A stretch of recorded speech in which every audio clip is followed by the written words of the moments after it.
नमस्कार दोस्तों, सीडीएस 1 2021 के क्वेश्चंस डिस्कस कर रहे हैं हम लोग। हिस्ट्री के आए हुए क्वेश्चंस मैंने कवर करा दिए विथ सोर्सेज।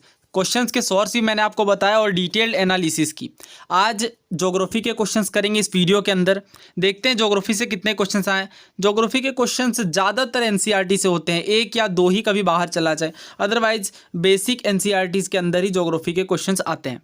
ये सेट ए के अकॉर्डिंग है। क्वेश्चन नंबर 19 देखिए, India's territorial limit extends toward the sea up to, यानी भारत की जो टेरिटोरियल लिमिट है वो कितनी दूरी तक सी में एक्सटेंड करती है, ये आपको बताना है। ऑप्शन है हमारे पास 10 नॉटिकल मील, 12 नॉटिकल मील, 14 नॉटिकल मील या 15 नॉटिकल मील्स।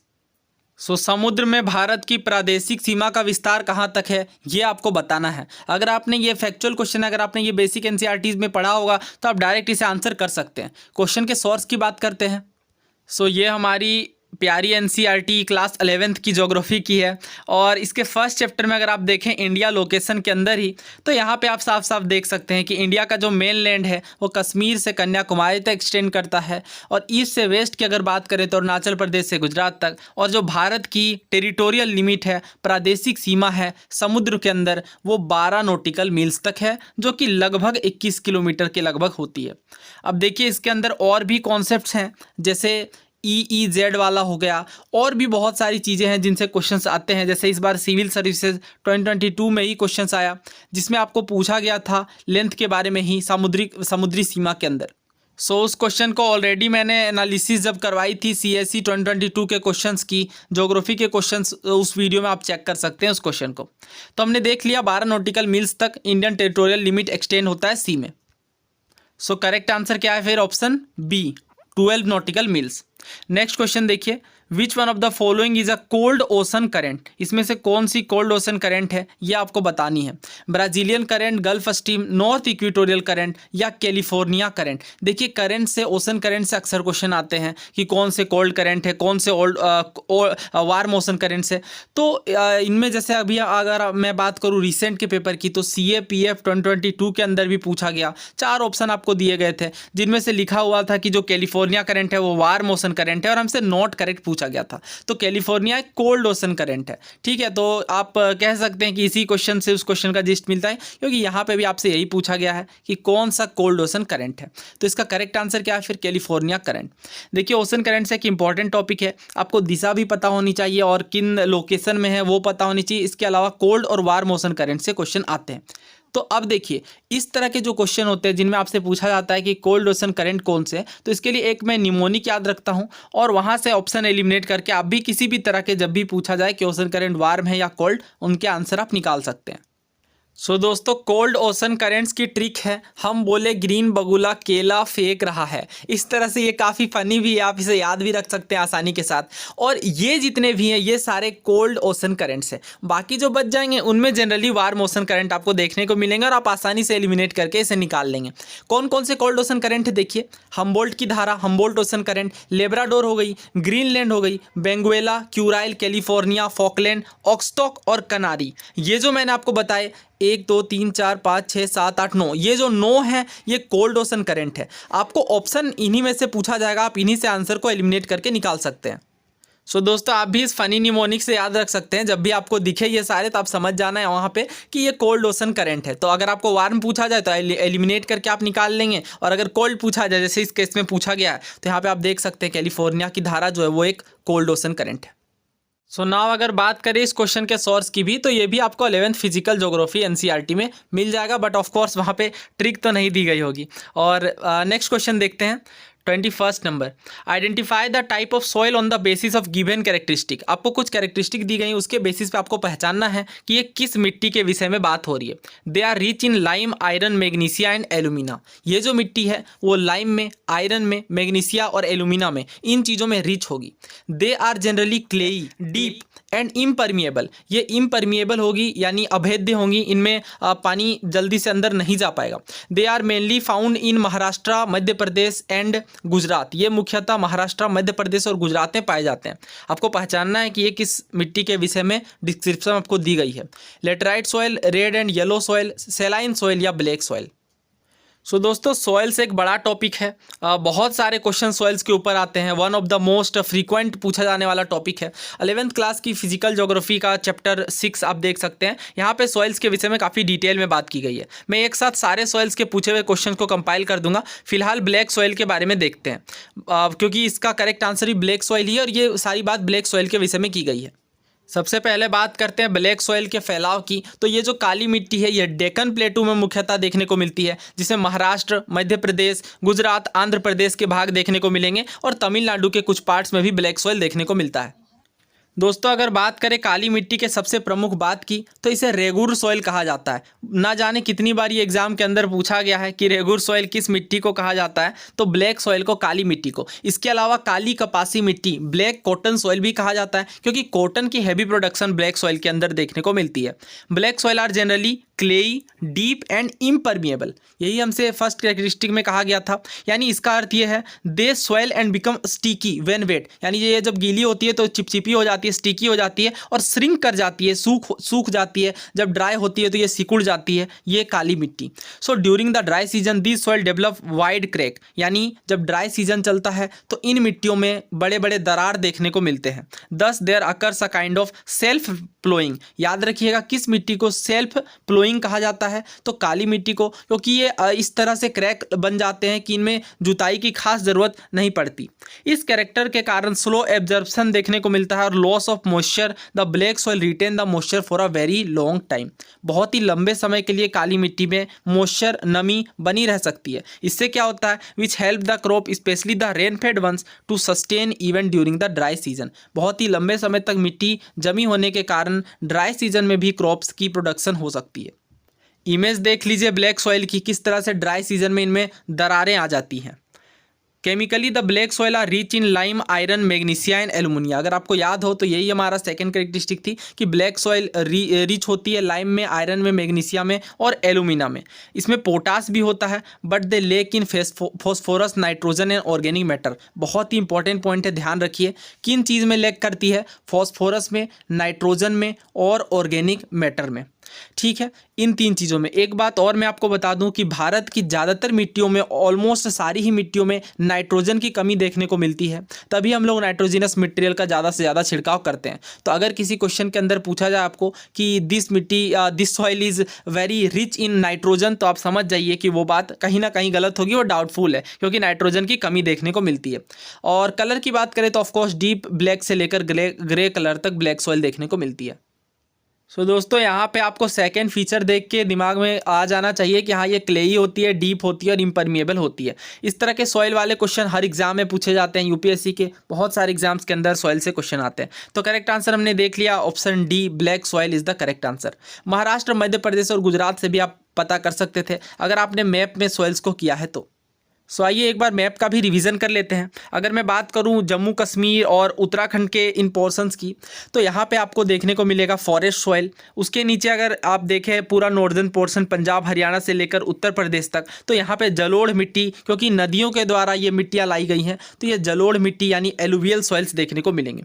अगर बात करें मध्य भारत की, मध्य प्रदेश से लेकर महाराष्ट्र, कर्नाटक वाले रीजन की, तो ये वाला जो रीजन आपको देखने को मिल रहा है ये ब्लैक सॉइल का है। अगर सदर्न इंडिया में हम लोग आएँ तो सदर्न इंडिया में कुछ रीजन्स में लेटेराइट सॉइल, जैसे केरला में जहाँ पे हैवी वर्षा होती है मूसलाधार बारिश के कारण लेटेराइट सॉइल्स, और बाकी जगहों पे रेड एंड येलो सॉइल्स, लाल और पीली मिट्टी देखने को मिलती है। ये वाले रीजन खास करके। एरिड सॉइल की बात करें तो राजस्थान के पोर्शन में ही देखने को मिलेगी, और मूसलाधार वर्षा यहाँ मौसीनराम और चेरापूंजी में भी होती है, इसलिए यहाँ पे भी आपको लेटेराइट सॉइल देखने को मिलेगी असम वाले रीजन्स में। अगले प्रश्न की ओर बढ़ते हैं। चाहे कितना भी टाइम लग जाए मैं डिटेल में ही टॉपिक को डिस्कस करूंगा। 22 नंबर देखिए, अरेबिका, रोबस्टा और लाइबेरिका किन की वेराइटीज़ हैं? कॉफ़ी की, टी की, शुगर केन की या कॉटन की? दोस्तों 12th की ज्योग्राफी, ह्यूमन ज्योग्राफी भी बहुत ज़्यादा इंपॉर्टेंट है। Chapter 5 land resources and agriculture वाले चैप्टर में अगर आप देखें तो यहाँ पे कॉफ़ी की बात की गई है। सो जब फसलों की बात की गई है तो नकदी फसलों में टी, कॉफ़ी वगैरह की भी बात की गई है। कॉफ़ी अगर आप देखें तो कॉफ़ी एक ट्रॉपिकल प्लांटेशन क्रॉप है। इनके सीड्स को रोस्ट किया जाता है, ground and are used for preparing a beverage, ये सब हमें पता है। अगर बात करें किस्मों की तो कॉफ़ी की 3 मुख्य किस्में हैं, अरेबिका, रोबस्टा और लिबेरिका। इंडिया में मोस्टली सुपीरियर क्वालिटी की कॉफ़ी ग्रो होती है बट बहुत ही कम मात्रा में, जो कि अरेबिका है, इसलिए इंटरनेशनल मार्केट में भारी डिमांड देखने को मिलती है अरेबिका वेराइटी के कॉफ़ी की। बट इंडिया प्रोड्यूसेस ओनली, जैसे मैंने बताया, बहुत ही कम परसेंटेज कॉफ़ी की उत्पादन करता है इंडिया, और 8th नंबर में आता है। फर्स्ट नंबर में अगर आप देखें तो ब्राज़ील है। यहाँ पे coffee is cultivated in highlands of, कहाँ पे भारत के अंदर कॉफ़ी होती है तो वेस्टर्न घाट में, कर्नाटक में, केरला, तमिलनाडु में। तो इन रीजन्स में आपको बहुत ही सीमित क्षेत्र में आपको देखने को मिलेगी। और कॉफ़ी के प्रोडक्शन के लिए कर्नाटक अकेले ही more than 2/3 of total production of coffee का उत्पादन करता है। सो इसका करेक्ट आंसर क्या है फिर? Option A, coffee.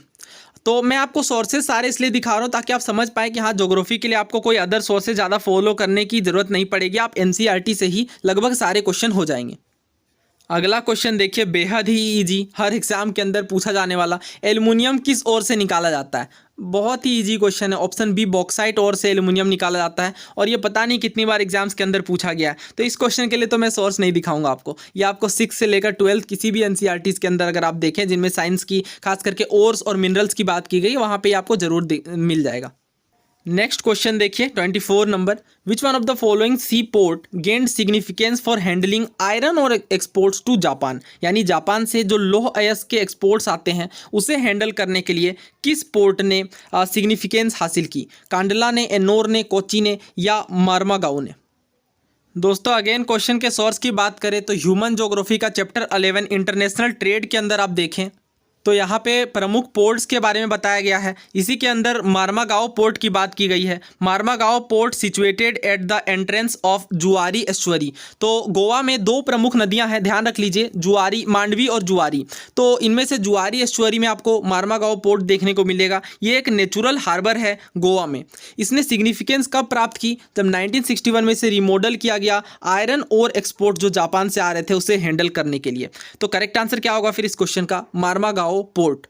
तो अच्छा, एक बात और, अगर आप इसे याद रखना चाहें तो आप यहां याद रख सकते हैं गाओ, गोवा। ठीक है, लास्ट का वर्ड सिमिलर है। सो आप देख रहे हैं किस तरह से एनसीईआरटी के लाइन से ही क्वेश्चन बनते हैं ऑलमोस्ट। तो करेक्ट आंसर क्या है फिर? Option D, Mormugao. दोस्तों देखिए, एनसीईआरटी से पूछा जाना बड़ी बात नहीं है, बट आप इस क्वेश्चन को एग्जाम के अंदर अगर आप सही करके आना चाहते हैं तो जैसा कि मैं कहता हूँ तो बहुत सारी 4-5 बुक्स पढ़ने की बजाय एक ही सब्जेक्ट के लिए आप एक ही बुक को 4-5 बार रिवाइज करें तो ही ये चीज़ें आपको एग्जाम के अंदर ध्यान आएंगी। नेक्स्ट क्वेश्चन देखते हैं। आई थिंक मुझे इसे इकोनॉमिक्स में लेना चाहिए, बट ये ज्योग्राफी की बुक से लिया गया इसलिए मैंने इसे ज्योग्राफी के अंदर रखा। Which one of the following approaches of human development was initially proposed by International Labour Organization? यानी किस अप्रोच को, ह्यूमन डेवलपमेंट की किस अप्रोच को स्टार्टिंग में प्रपोज किया गया इंटरनेशनल लेबर ऑर्गेनाइजेशन के द्वारा, जिसने एम्फेसाइज किया health, education, food, water supply, sanitation और हाउसिंग के ऊपर? ऑप्शन है हमारे पास welfare approach, basic needs approach, income approach या फिर कैपेबिलिटी अप्रोच। दोस्तों अगेन बात करते हैं इस क्वेश्चन के सोर्स की। तो चैप्टर 4 आप देख सकते हैं ह्यूमन ज्योग्राफी का, ह्यूमन डेवलपमेंट चैप्टर से ये डील करता है। इसी के अंतर्गत अगर आप देखें तो ह्यूमन डेवलपमेंट को मेज़र करने के बहुत सारे तरीकों पर बात की गई है। बहुत विभिन्न अप्रोचेज में income approach, welfare approach, basic needs approach और कैपेबिलिटी अप्रोच, ये 4 अप्रोचेज की मुख्यतः बात की जाती है। इनकम अप्रोच की बात करें तो ह्यूमन डेवलपमेंट को मेज़र करने के लिए ये एक ओल्डेस्ट अप्रोच होगा कि आप किसी देश की अर्थव्यवस्था की इनकम को लेके उसकी ह्यूमन डेवलपमेंट को मेज़र करें। दूसरा है वेलफेयर अप्रोच। वेलफेयर अप्रोच बताता है बेनिफिशरीज और टारगेट्स को डेवलपमेंट एक्टिविटीज़ के, और इस रूप में वेलफेयर अप्रोच बात करता है जैसे education, health, social secondary, amenities, इन चीज़ों को मेज़र करके ह्यूमन डेवलपमेंट का अंदाज़ा लगाया जाता है। बात करें अगर बेसिक नीड्स अप्रोच की तो ये अप्रोच प्रपोज किया गया था इंटरनेशनल लेबर ऑर्गेनाइजेशन के द्वारा। 6 बेसिक नीड्स की बात की गई है, हेल्थ की, एजुकेशन की, फूड की, वाटर सप्लाई की, सैनिटेशन की और हाउसिंग की। इन 6 चीज़ों को मुख्यतः बेसिक नीड्स अप्रोच में शामिल किया गया। और the question of human choices is ignored and the emphasis is on provision of basic needs. Basic needs के आधार पर ह्यूमन डेवलपमेंट को मेजर करने की बात की गई और ये ILO के द्वारा प्रपोज किया गया, प्रस्तावित किया गया। एक और बहुत ही इंपॉर्टेंट बात ध्यान रख लीजिए, ये भी एग्जाम के अंदर पूछा गया है कि अमर्त्य सेन ने किस अप्रोच को प्रेफर किया और स्टार्ट किया ह्यूमन डेवलपमेंट को लेके। तो इसका करेक्ट आंसर होगा capability approach. Capability approach is associated with professor Amartya Sen. Human capability को बिल्ड करना किन एरियाज में, हेल्थ में, एजुकेशन में, रिसोर्सेज एक्सेस करने में, इन चीज़ों में मुख्यतः ह्यूमन डेवलपमेंट की बात की जा रही है। सो दोस्तों, हमने साफ शब्दों में देखा कि किस तरह के ह्यूमन डेवलपमेंट के अप्रोच की बात इंटरनेशनल लेबर ऑर्गेनाइजेशन के द्वारा की गई, बेसिक नीड्स अप्रोच की बात की गई और 6 तत्वों को मुख्यतः शामिल किया गया। कौन कौन सी चीज़ें? Health, education, food, water supply, sanitation और हाउसिंग के ऊपर। करेक्ट आंसर क्या है? Option B.